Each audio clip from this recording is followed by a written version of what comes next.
UNICEF, UNFPA, PNUD, UNESCO presentan el tema Colaboración Digital, Conectar, Respetar y Proteger.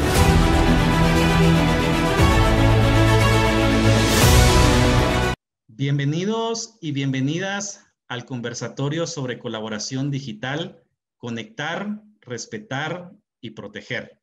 Mi nombre es Estuardo Pineda del Fondo de las Naciones Unidas para la Infancia, UNICEF, y el día de hoy me acompañan mis colegas Montserrat Vidal de la Organización de las Naciones Unidas para la Educación, la Ciencia, la Cultura y la Comunicación, UNESCO. Bienvenida, Montserrat.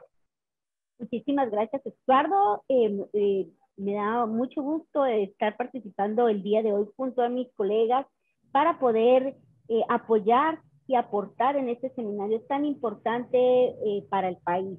Muchísimas gracias, es un gusto. También me acompaña mi colega Damaris Amezquita del Fondo de la Población de las Naciones Unidas, UNFPA. Bienvenida, Damaris. Muchas gracias, Estuardo. Es un gusto compartir este espacio con ustedes, colegas. Un saludo especial para todos y todas los que nos están viendo en este momento y qué bueno participar en este webinario que es tan importante en este contexto. Un saludo. Y también me acompaña mi colega Carlos Mazariegos del Programa de las Naciones Unidas para el Desarrollo, PNUD. Bienvenido, Carlos. Muchísimas gracias. Es un gusto poder estar participando en este espacio de conversación. Un saludo a la audiencia y esperamos que este espacio pueda ser productivo para iniciar esos esfuerzos para el desarrollo de nuestro país. Muchas gracias. Y bueno, precisamente el día de hoy vamos a conversar sobre la hoja de ruta de colaboración digital. Y acá es importante mencionar que el 11 de junio del año 2020, el secretario general de las Naciones Unidas, Antonio Guterres, presentó un conjunto de acciones recomendadas para la comunidad internacional para ayudar a garantizar que todas las personas estén conectadas, respetadas y protegidas en la era digital. La hoja de ruta para la cooperación digital es el resultado de un esfuerzo global de varios años y de múltiples partes interesadas para abordar una variedad de problemas relacionados con Internet, la inteligencia artificial y otras tecnologías digitales. Con base en las recomendaciones del panel de alto nivel sobre cooperación digital del secretario general convocado en el 2018 y 2019 y en una serie de mesas redondas con actores claves de los diferentes gobiernos, el sector privado, la sociedad civil, las organizaciones internacionales, instituciones académicas, comunidades técnicas y otras partes interesadas relevantes, se identificaron un conjunto de acciones que se conoce como la hoja de ruta para la cooperación digital. Y acá en pantalla nosotros podemos ver el listado de esas 8 acciones, siendo la primera, lograr la conectividad universal para el año 2030. Otra acción, promover los bienes públicos digitales para crear un mundo más equitativo. Garantizar la inclusión digital de todos, incluidos los más vulnerables. Fortalecer la construcción de capacidades digitales. Garantizar la protección de los derechos humanos en la era digital. Apoyar la cooperación mundial en materia de inteligencia artificial. Promover la confianza y la seguridad en el entorno digital y construir una arquitectura más efectiva para la cooperación digital. Y precisamente hoy vamos a enfocarnos sobre un grupo particular de estas acciones de la hoja de ruta para la cooperación digital. Y básicamente el bloque de acciones que estaremos cubriendo el día de hoy tiene que ver sobre cómo lograr construir una economía y una sociedad digital inclusiva. Y es ahí en donde nosotros vemos que para poder lograr una conectividad global, definitivamente la participación efectiva en la actual era digital requiere de una conexión de banda ancha a Internet de alta velocidad. Sin embargo, este es un desafío actual que estamos viviendo. Y ahí me gustaría preguntarle a Montserrat que pudiera compartirnos cuál es esa situación global en temas de conectividad. Pues Estuardo, muchísimas gracias por la pregunta. Y pues como sabemos, en una crisis, la crisis que estamos viviendo en la actualidad, en un mundo que se enfrenta a la pandemia de enfermedad por el nuevo coronavirus, se está viendo de primera mano cómo las tecnologías ayudan a afrontar la amenaza y a mantener a las personas conectadas. Entonces, ahí podemos ver cómo la conectividad es tan importante, ya que pues también según el informe de los países que pasaron su información al panel de alto nivel, el 93% de la población mundial vive en zonas que están dentro del radio físico de cobertura de los servicios de banda ancha para dispositivos móviles o de internet. Sin embargo, solo el 53.6% de la población mundial utiliza actualmente el internet, lo que supone que 3.600 millones de personas alrededor del mundo están privadas del acceso. Los países menos adelantados, como Guatemala, tienen solo un 19% de la población que disponen de este acceso. Y estos son los menos conectados. Entonces, como podemos ver, existe una amplia brecha entre las personas conectadas y las personas no conectadas en el mundo. Sí, definitivamente hay numerosas barreras que realmente están agravando la brecha digital y el panel de alto nivel recomendó que de aquí al 2030 toda persona tuviera acceso asequible a las redes digitales, así como a los servicios financieros, a los servicios de salud digital, como un medio de contribuir sustancialmente al logro de los objetivos de desarrollo sostenible. Pero definitivamente, para lograr este objetivo al año 2030, se deben de realizar acciones en el corto, mediano y largo plazo que nos permitan abordar el desafío de conectividad que estamos enfrentando actualmente. Y en ese sentido, Montserrat, me gustaría que pudiera pues compartirnos algunas de esas acciones que se deberían realizar para poder cerrar gradualmente la brecha digital. Sí, Estuardo, precisamente como usted lo mencionó, y uno de los desafíos más grandes que deben abordarse es la cuestión de la asequibilidad, del acceso y el equipo, que resulta fundamental, ¿verdad? Cuando hablamos de asequibilidad, es que la gente pueda tener el acceso económico para poder tener conectividad y un equipo. En 19 de los países menos adelantados, el precio de una conexión de banda ancha fija de 5 GB supera el 20% del ingreso nacional bruto mensual per cápita. Por consiguiente, los esfuerzos concertados para hacer más asequibles estos servicios pueden tener repercusiones reales.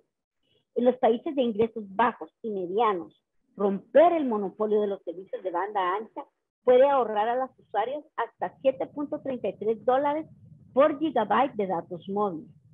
Por ejemplo, hay un caso muy interesante que es el caso de Myanmar, que es también un país que está en vías de desarrollo y en donde se creó un mercado competitivo, lo que redujo de forma drástica el costo de las tarjetas SIM para los abonados, de $150 en 2013 a $1.50 en 2015. Entonces, si se dan cuenta, es una diferencia bastante notable. Y esto permitió que se incorporasen al mercado 2 millones de nuevos abonados durante el primer mes. Imagínense lo que eso sería para nuestro país, ¿verdad? También se debe prestar especial atención a garantizar la conectividad en tiempos de crisis y operaciones humanitarias como estamos viviendo en este momento en Guatemala y alrededor del mundo. La COVID-19 ya ha demostrado que la conectividad es una necesidad vital, como lo mencioné al principio.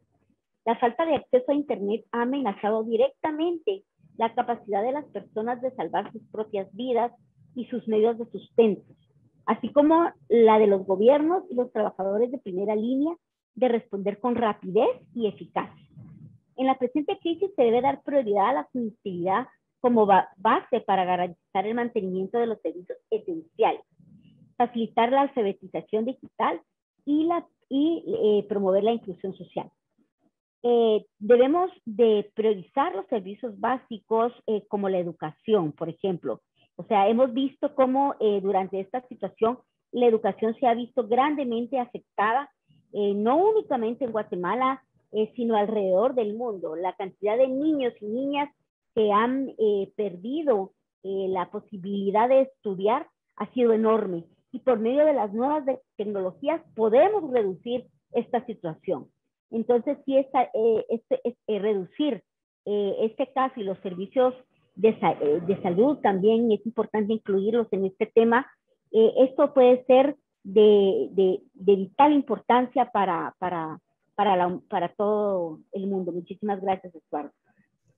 Sí, definitivamente vemos acá este ejemplo interesante de Myanmar, donde se redujo considerablemente el costo, ¿verdad?, de las tarjetas SIM, y definitivamente un desafío crucial para la construcción de una economía digital inclusiva es que no existen referencias sobre el nivel básico de conectividad digital que se necesita para poder acceder a ese entorno en línea. Y aquí juega un papel importante los esfuerzos que se realizan a nivel local en cada uno de los diferentes países. Y creo yo que el tema de datos juega un papel importante. Y me gustaría acá preguntarle a Damaris, ¿cuál es la situación actual en el acceso al entorno en línea en Guatemala? Muchas gracias, Estuardo. Es importante hacer mención sobre el tema de datos, sobre la disponibilidad de los datos. Y es así como el 12º Censo de Población y 7º de Vivienda realizado en el año 2018 es una medición importante, no solo porque teníamos 16 años sin contar con los datos de un censo, sino porque también nos brindan este tipo de datos que nos pueden poner en contexto y nos brindan el panorama de la situación en nuestro país, ¿verdad? Sobre todo en este caso, las necesidades de conectividad.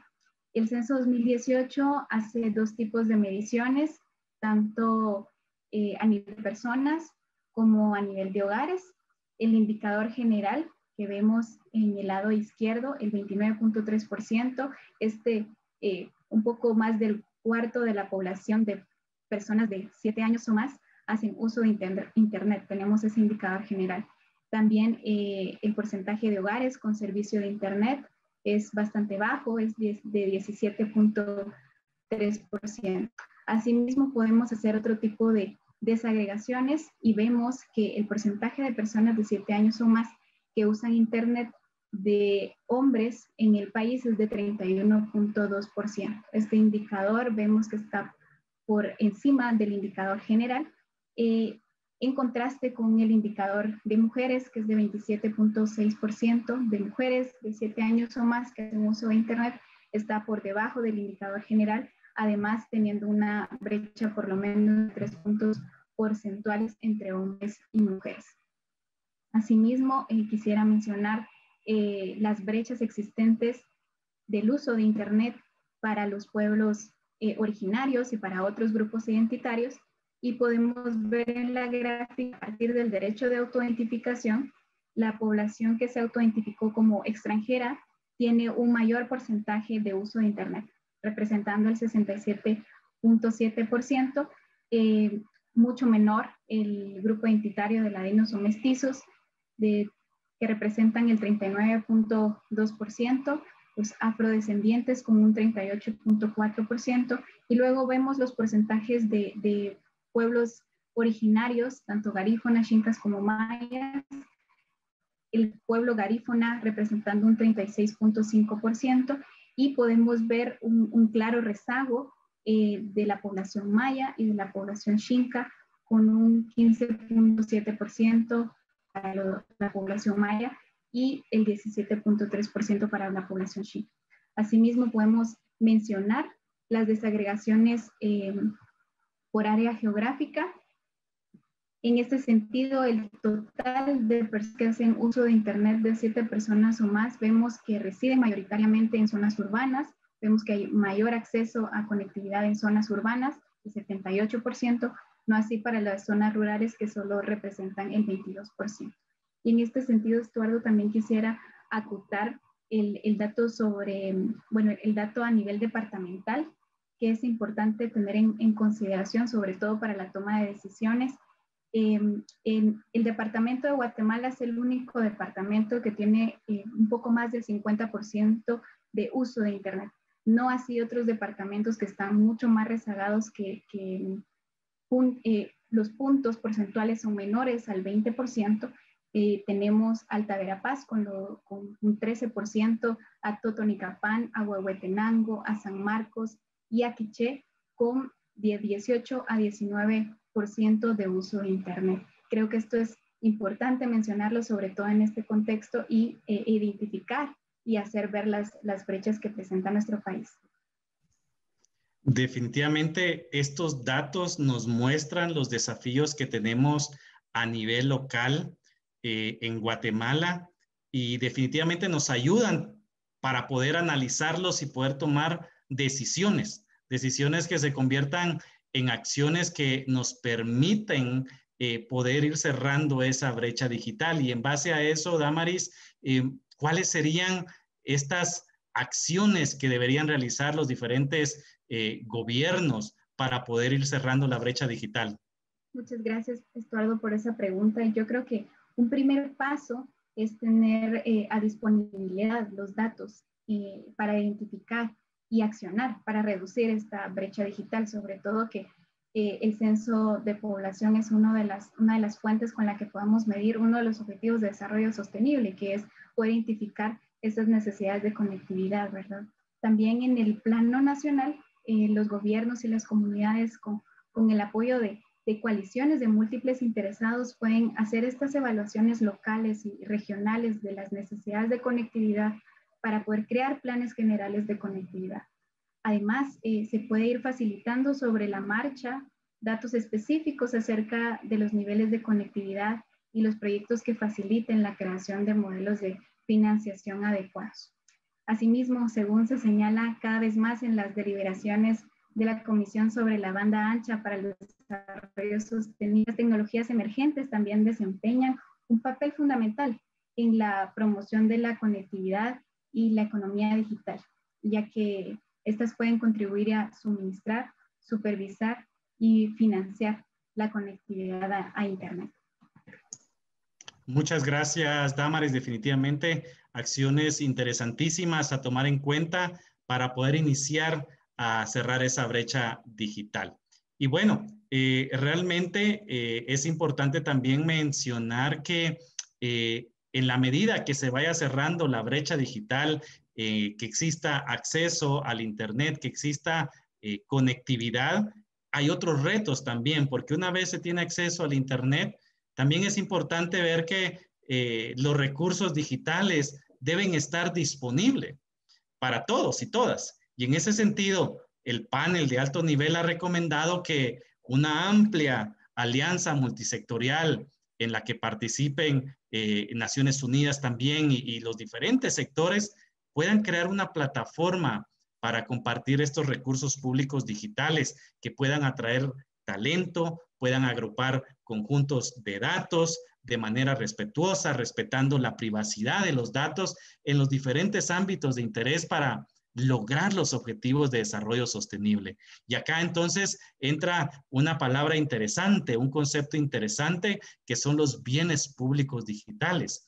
Es algo interesante porque definitivamente debemos comprender el concepto de los bienes públicos digitales y por qué son importantes. Y en ese sentido, me gustaría preguntarte, Carlos, que tú pudieras compartirnos un poco sobre el concepto que está detrás de los bienes públicos digitales y por qué razón son tan importantes y pueden tener un impacto positivo en los diferentes países.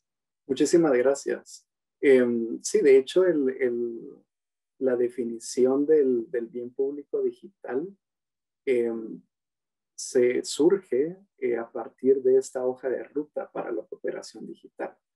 Entonces se entienden como bienes públicos digitales a todo aquel software de código abierto, a todos aquellos datos abiertos, a los modelos o algoritmos abiertos que generalmente se utilizan, por ejemplo, como en aplicaciones de inteligencia artificial, aquellos estándares abiertos y contenido abierto que se ajustan a los criterios de privacidad y también a todas aquellas leyes, normas, prácticas, ya sea internacionales o nacionales, que no causen ningún perjuicio y que ayuden a alcanzar los objetivos de desarrollo sostenible.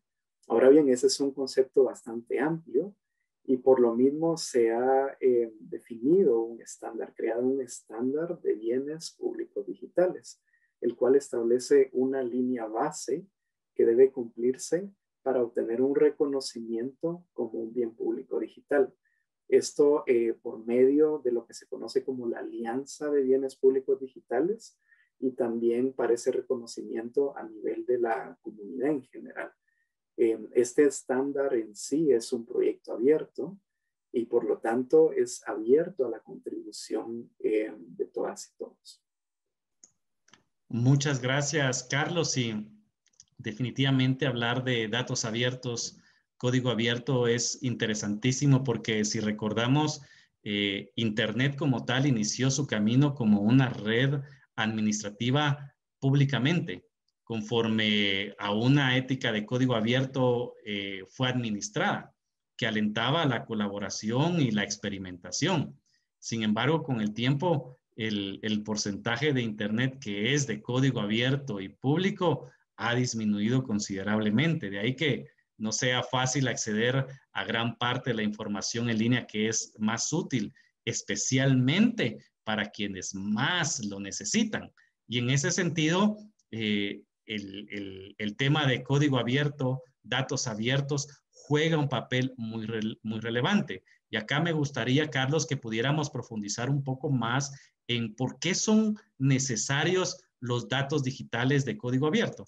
Gracias. De hecho, es una muy buena pregunta. Y de hecho, los bienes públicos digitales, su esencia es aprovechar al máximo ese potencial que hay detrás de todas las tecnologías relacionadas con información y de los datos digitales que se generan a través de esas tecnologías.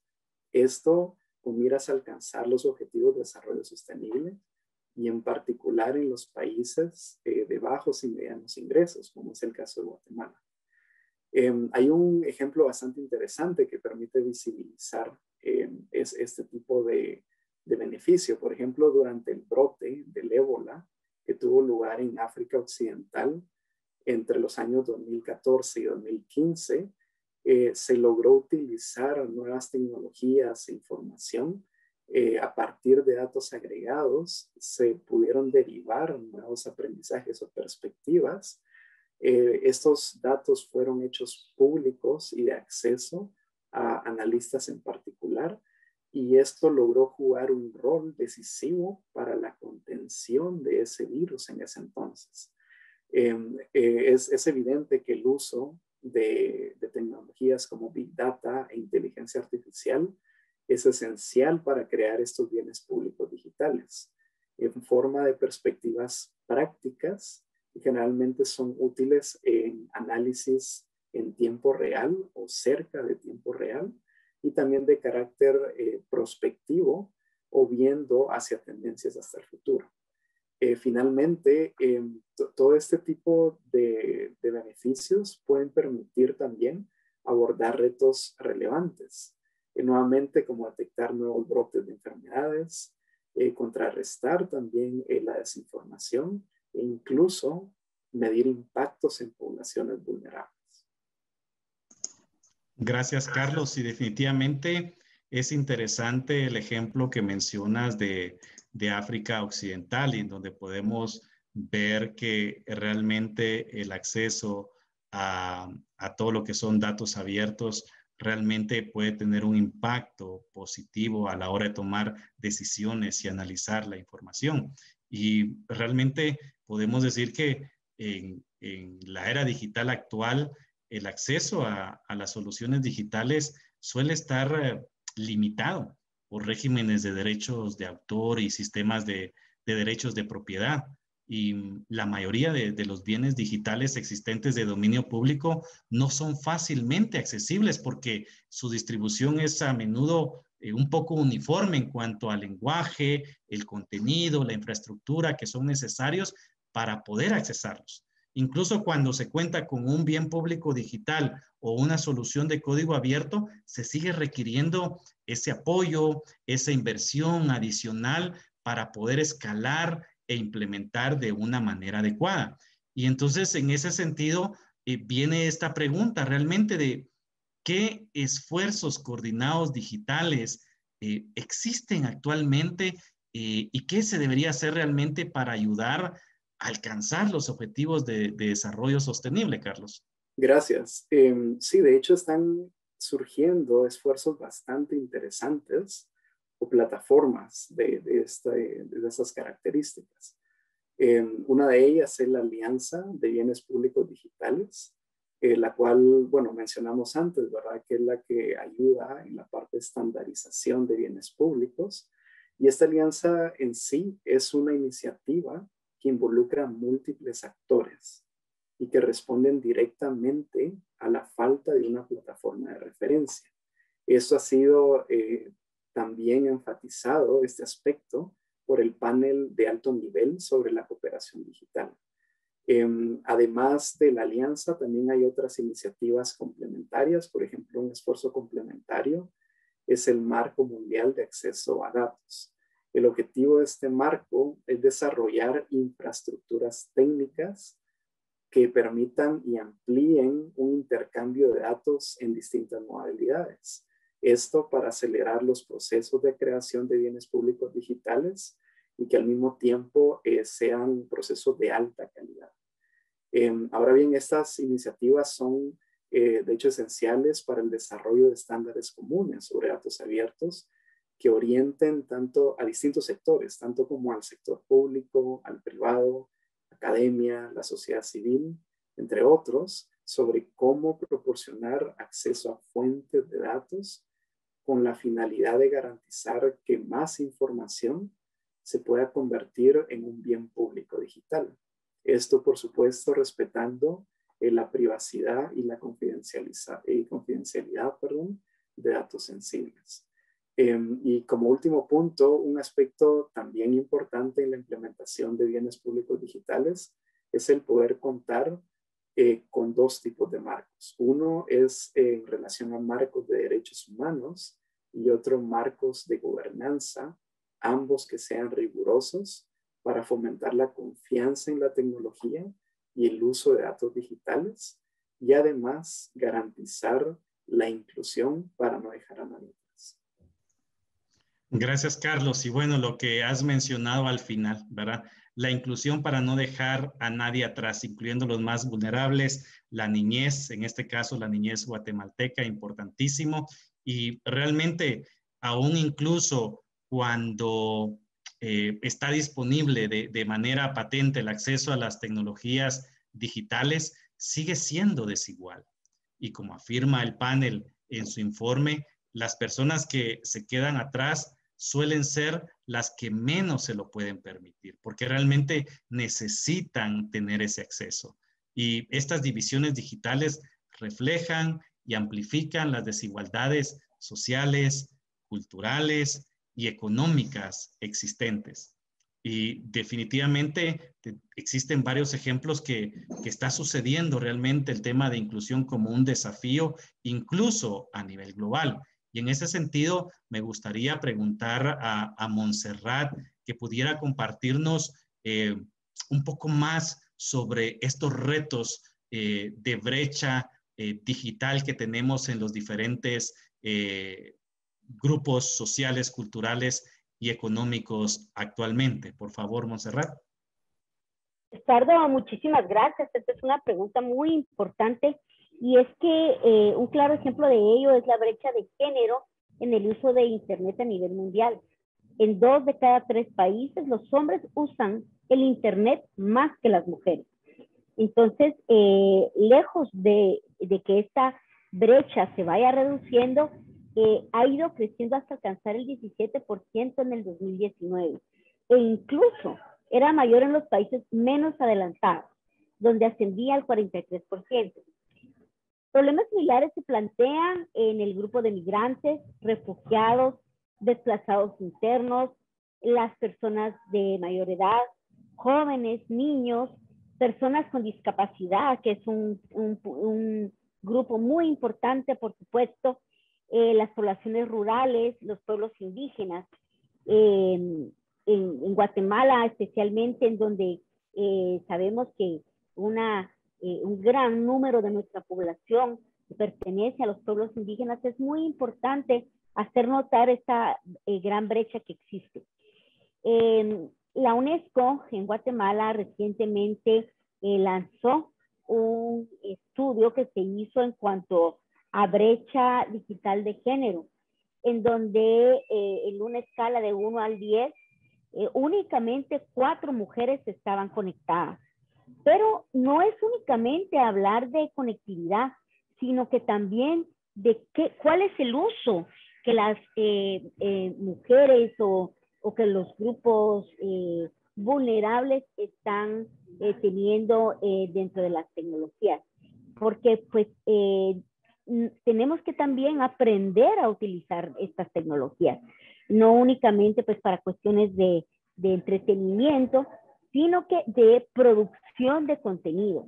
Entonces eso es muy importante que lo vayamos tratando también. No únicamente el tema de que si yo tengo o no tengo un dispositivo, sino para qué se está utilizando. Muchas gracias, Montserrat.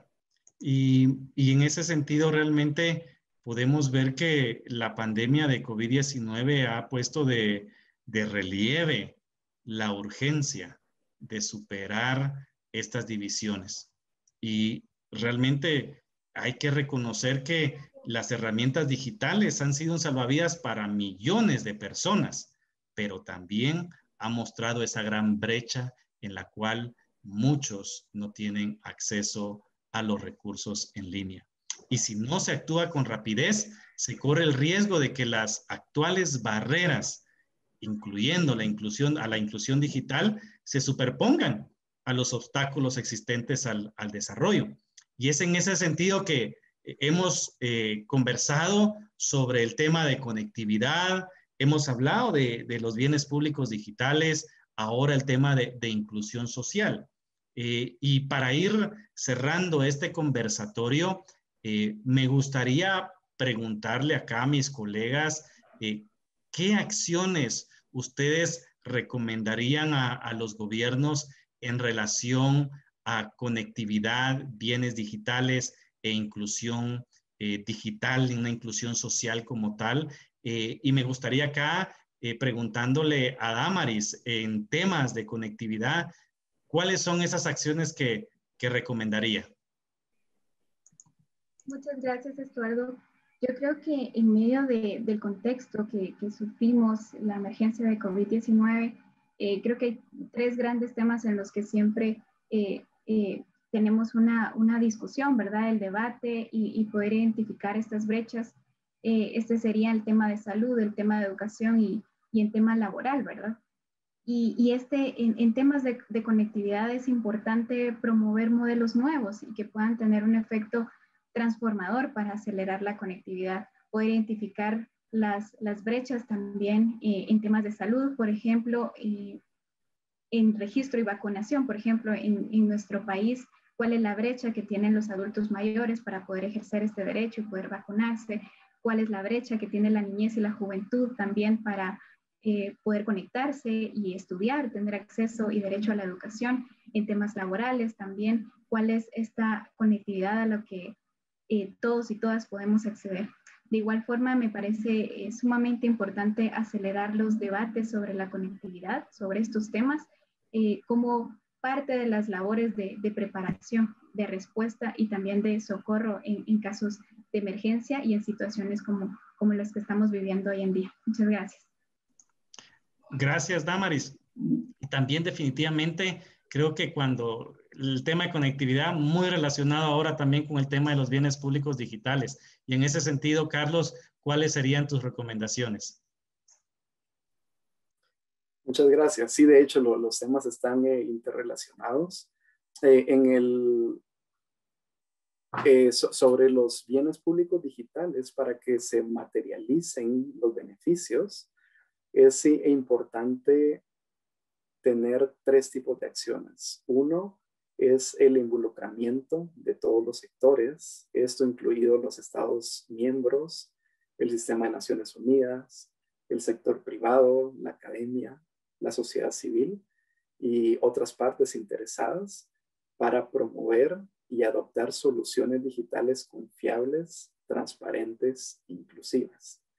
Esto puede incluir, como hemos mencionado antes, ya sea código abierto, datos abiertos, algoritmos abiertos con aplicaciones como inteligencia artificial, estándares y contenidos. Como segunda acción también es de que esos estándares se ajusten a leyes, normas y mejores prácticas nacionales o internacionales. Y en el caso que sean internacionales, adaptarlas al contexto nacional. También en temas de seguridad y privacidad.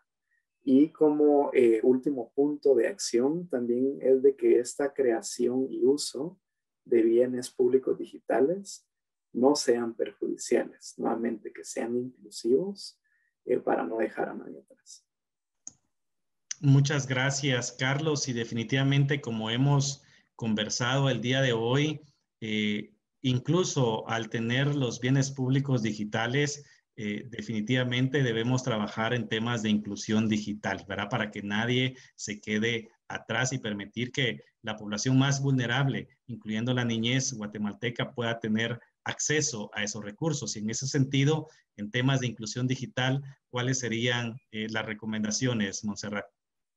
Muchas gracias, Eduardo. Pues en temas de inclusión digital debemos recordar que todos tenemos el derecho a tener las mismas oportunidades de desarrollar el potencial a través de las nuevas tecnologías. Debemos de recordar que el Internet es un derecho humano, así que nos permite tener el derecho al acceso a la información, derecho a la libertad de expresión y tener, poder tener acceso a todos los demás derechos humanos. Esto significa que la accesibilidad no solo estriba en el acceso físico y el desarrollo de competencias, sino también en un diseño que respete las necesidades de todas las personas, incluidas aquellas con discapacidades, que se tenga en cuenta la interseccionalidad, las normas sociales, las diferencias culturales, esto es muy importante, las barreras lingüísticas, especialmente en un país plurilingüista como Guatemala, ¿verdad? En donde contamos con una diversidad tan grande de idiomas, y es muy importante que los diferentes idiomas alrededor del mundo tengan acceso al Internet en su propio idioma.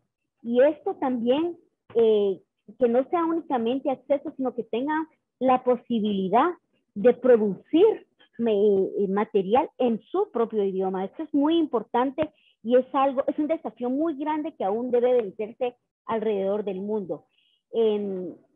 Entonces, las personas deben es importante romper esas barreras estructurales y que las personas también conozcan los riesgos a los que están expuestos a usar las nuevas tecnologías, reconociendo también la importancia del contenido de interés local. Eso es muy importante. Así que muchísimas gracias, Eduardo, por esta oportunidad, y a los colegas, muchísimas gracias. Gracias, Montserrat, y definitivamente creo que ha sido una conversación muy interesante e importante el poder dar a conocer estas diferentes acciones sobre la hoja de ruta para la cooperación digital.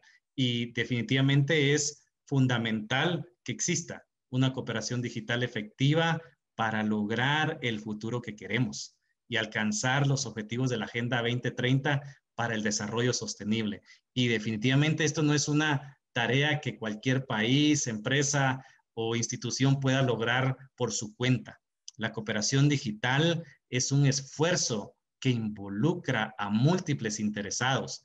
Y si bien los gobiernos siguen desempeñando un papel destacado, la participación del sector privado, las empresas de tecnología, las empresas de telefonía, la sociedad civil y otros interesados resulta sumamente indispensable.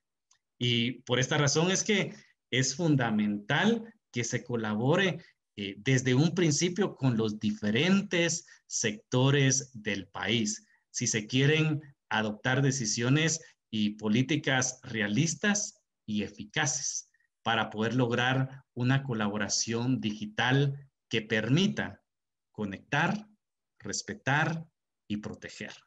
Así que les agradezco a mis colegas por su participación el día de hoy y a todos los que nos están viendo también en este conversatorio. Muchas gracias por su atención.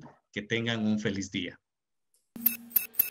Semana de las Telecomunicaciones en Guatemala, un encuentro con expertos nacionales e internacionales en transformación digital, que analizarán mecanismos para facilitar este proceso en tiempos de pandemia, así como herramientas del emprendedor, Industria 4.0, innovación y mucho más. No te pierdas las actividades de conmemoración mundial de las telecomunicaciones y de la Sociedad de la Información, que se realizarán del 17 al 21 de mayo por las redes sociales del gobierno, un evento de Gobierno de Guatemala y la Superintendencia de Telecomunicaciones.